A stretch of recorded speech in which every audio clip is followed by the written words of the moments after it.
But what is that thing? Nobody smokes for absolutely no reason. Nobody gains weight for absolutely no reason. There is a reason behind it. And it's not just a mental reason. It could be a feeling, could be a sense, it could be even an existential problem. It's something that's like it's all futile. I don't get it, What's the point of all this? It could be at different layers. But no matter which layer it is. Well, alcohol is high. Alcohol is a high, which you drink because you have a couple of glasses of wine. Generally, people's people have more fun when they're high. So that's an addiction, an excess that could be taken further and drink all more. But actually, if you analyze different substances, alcohol, for example, it's not a high. It's it brings you, it calms you. It doesn't work like the coffee does. It works, it relaxes you so you can have fun. You can see things kind of more loosely. So it actually a strategy to bring down excess, but the excess is somewhere else. It's not there. Something creates the stress or whatever other thing, and this is a strategy to modulate it, to bring it down. And that's but different substances have different ways.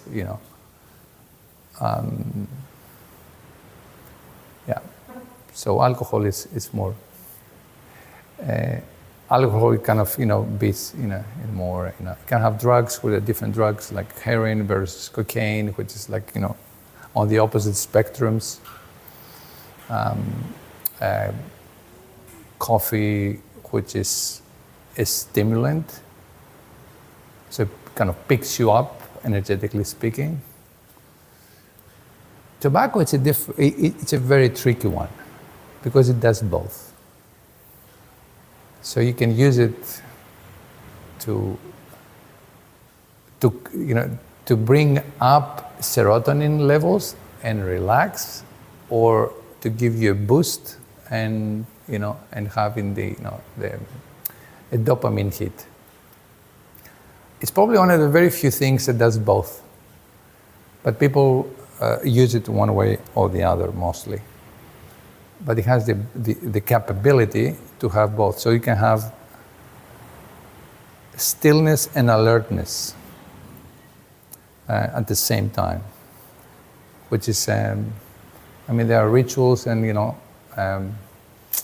in Latin America especially, there's whole ceremonies and stuff about tobacco, which they serve this purpose. It's almost like a sacred journey, just like mushrooms or ayahuasca. And you can use tobacco, but not use it as an escape, not as a defense, but as something which you work with. Because it gets the two forces, because at the end of the day, everything we do, everything we experience, everything we want or don't want, or it comes down to a balance between two neurotransmitters. That's it. A whole life is two neurotransmitters, dopamine and serotonin. So, there are other neurotransmitters too, which they also work synergistically with them. But if we're going to bring it down to the very basic, that's it. So constantly our life, it's an attempt to create a balance between them. And we have wild swings through it, but so the ultimate, both physiologically, but also emotionally and mentally and spiritually, is to have these neurotransmitters both at the high level, not this. Because when you have high dopamine, normally serotonin just, gets suppressed, or the other way around. When you relax, cannot focus. And then when you focus too much, you get stressed out. and you can relax. So this thing, this yo-yo between these neurotransmitters and what they represent, it's significant. So in terms of physiological rise, a kind of connection, and also spiritually, is these two energies, they come together and they're both on the max. So you're still and fully alert. Don't even know whether you're more still or more alert, because they don't contradict each other. So they come together. So all these things that I've been saying before about the problem, solution, success, and failure, and all these things, they're illusions only when you see them from one point and you see that one thing. When you see both things, that they are opposite, they seem to be opposite. They're not opposite. They want to integrate. They want to merge. They want to fuse. Then all of a sudden, they neutralize themselves, and this thing, this vertical reality between stillness and alertness, between being fully here and at the same time you're both relaxed, but at the same time you're fully alert. And that is the kind of a principle that sorts out everything else. This is the solution in a way.